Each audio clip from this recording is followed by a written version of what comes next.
Welcome to our channel. आज इथे मी नाश्त्यासाठी मस्त गरमागरम असे ब्रेड पकोडे बनवले आहे, तर त्याचा व्हिडिओ मी तुमच्यासोबत शेअर करते आहे। तर यासाठी इथे बघा, सर्वात आधी मी मिरची, लसण आणि अद्रक याचं वाटण करून घेतलं आहे, कोथिंबीर चिरून घेतलेली आहे। त्यानंतर चॉपरमध्ये 2 ते 3 कांदे छान बारीक असे चॉप करून घेतलेले आहेत। त्यानंतर इथे धने पावडर, जिरे पावडर, तसेच तिखट, हळद आणि मीठ घेतलेलं आहे चवीप्रमाणे। त्यानंतर इथे फ्रेश मिल्क ब्रेड घेतलेला आहे मोठ्या साईजचा।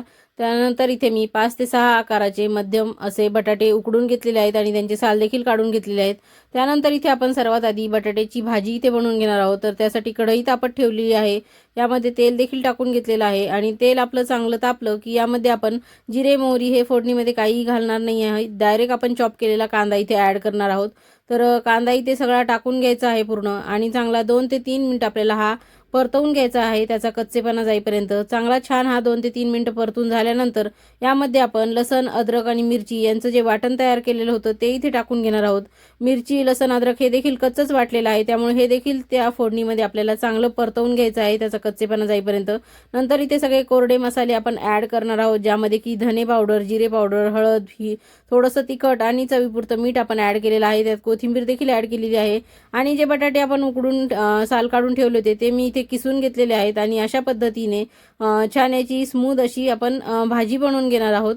तर अशा पद्धतीने सर्व मिक्स करून घ्यायचे आहे, सर्व मसाले वगैरे, आणि ही भाजी थोडं गार होण्यासाठी बाजूला ठेवणार आहोत। तर त्याआधी आपण इथे डाळीचं पीठ घेतलेलं आहे 2 ते 3 वाट्या। त्यानंतर यामध्ये आपण असं हातावरती चोळून छान ओवा टाकून घेणार आहोत, त्यामुळे छान असा स्वाद येतो आणि हे जे डाळीचं आपण ब्रेड पकोडा करणार आहे तो पोटासाठी बाधत देखील नाही। आणि इथे मीठ देखील चवीप्रमाणे टाकून घेणार आहे।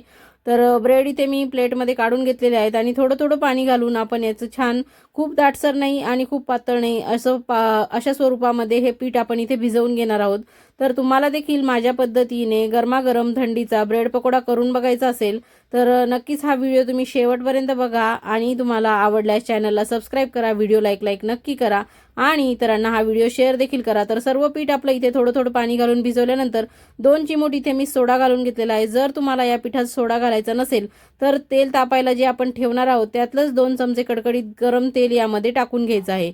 तर इथे बघा, पीठ आपलं व्यवस्थित भिजवून झालेलं आहे आणि इथे आपण तेल तापायला ठेवलेलं आहे। तर तेल आपलं तापतंय तिकडे, तोपर्यंत इथे आपण ब्रेडमध्ये ही भाजी व्यवस्थित अशी स्प्रेड करून घेणार आहोत। तर व्यवस्थित ही भाजी आपल्याला ब्रेडमध्ये स्प्रेड करायची आहे। तर अशा पद्धतीने ह्या चमच्याच्या साहाय्याने मी सर्व भाजी ही स्प्रेड करणार आहे आणि चांगली ही स्प्रेड करता यावी म्हणूनच हे बटाटे आपण चांगले किसून घेतलेले आहेत, म्हणजे सगळीकडे व्यवस्थित एकसारखी ही भाजी पसरवता येते। तर इथे बघा, मी नुसती भाजी घातलेली आहे। तुम्हाला कोणते सॉसेस, चटणी वगैरे काही घालायची असेल तर तुम्ही ब्रेडला लावून घेऊन अशा पद्धतीने हे बंद करून घेऊ शकतात। मी इथे फक्त भाजीचा वापर केलेला आहे। तर अशा पद्धतीने ब्रेड आपले दोन्हीकडनं व्यवस्थित दाबून बंद करायचे आहेत आणि याचे त्रिकोणी आकारामध्ये मी कट करून घेणार आहे। तर अशा पद्धतीने कट केल्यानंतर माझा मुलगा म्हणतो की मला ब्रेडचे हे साईडचे जे कडा आहेत ते नको आहेत, तर ते काढून माझ्यासाठी तू कर। तर त्याच्यासाठी बघा, आता मी हे साईडच्या कडा काढून घेणार आहे ब्रेडच्या। त्याला ह्या कडा आवडत नाहीत, त्यामुळे मी त्याच्यासाठी काही जे पकोडे करणार आहे ते अशा पद्धतीने करणार आहे। तर हे मी तुम्हाला दाखवते मी त्याला कसे करून दिलेले आहेत। तर अशा पद्धतीने बघा, मी इथे ब्रेडच्या कडा कापून घेतलेल्या आहेत। तर एका ब्रेडचा कापून झाल्यानंतर इथे मी दुसऱ्या ब्रेडच्या देखील कडा कापून घेतलेल्या आहेत। तुमचे देखील मुलं असं काही तुम्ही करत असताना मध्येच त्यांची काहीतरी वेगळी फरमाईश तुम्हाला येऊन सांगतात का? तर नक्कीच मला तुम्ही हे कमेंट करून सांगा। तर अशा पद्धतीने बघा, याच्या कडा आपण काढून घेतलेल्या आहेत आणि नंतर यावर देखील अशाच पद्धतीने व्यवस्थित ही भाजी आपण स्प्रेड करून घेणार आहोत।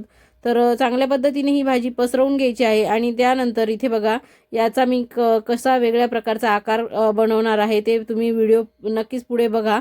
तर अशा पद्धतीने इथे भाजी स्प्रेड करणं झाल्यानंतर दुसरा ब्रेड मी त्यावरती व्यवस्थित ठेवून घेतलेला आहे आणि थोडंसं प्रेस करून याला दाबून घेतलेला आहे एक ब्रेड दुसऱ्या ब्रेडवर, त्यामुळे चांगल्या व्यवस्थित पद्धतीने एकमेकाला ते चिटकतात आणि त्यातलं सारण बाहेर पडत नाही। तर अशा पद्धतीने इथे मी बघा ब्रेड पकोड्याचे स्टिक्स तयार करणार आहे। तर अशा पद्धतीने चांगलं प्रेस केलेलं आहे आणि नंतर असे 3 एकसारख्या आकारामध्ये या स्टिक्स मी करून घेतलेल्या आहेत। या देखील मुलांना खूप छान आवडतात। अशा व्यवस्थित ह्या सॉसेसमध्ये डिप करून खायला सोप्या जातात, त्यामुळे मी अशा स्टिक्स त्याच्यासाठी बनवलेल्या आहेत। तर अशा काही मी स्टिक्स केलेल्या आहेत आणि काही ट्रायंगल आकारामध्ये मी पकोडे इथे तयार करून घेतलेले आहेत, म्हणजे सँडविचसारखं हे बनवून घेतलेलं आहे। आणि आता आपल्याला पकोडा बनवायचा आहे, तर डाळीच्या पिठामध्ये बघा हे एक एक करून मी डीप करून घेतलेलं आहे आणि इकडे तेल देखील आपलं तापलेलं आहे। तर एकदम हाय फ्लेमवर आपल्याला हे सुरुवातीला तळून घ्यायचे आहेत। तर आलटून पलटून आपलं झाल्यानंतर नंतर आपल्याला हे मीडियम फ्लेमवर थोडा वेळ तळायचे आहेत.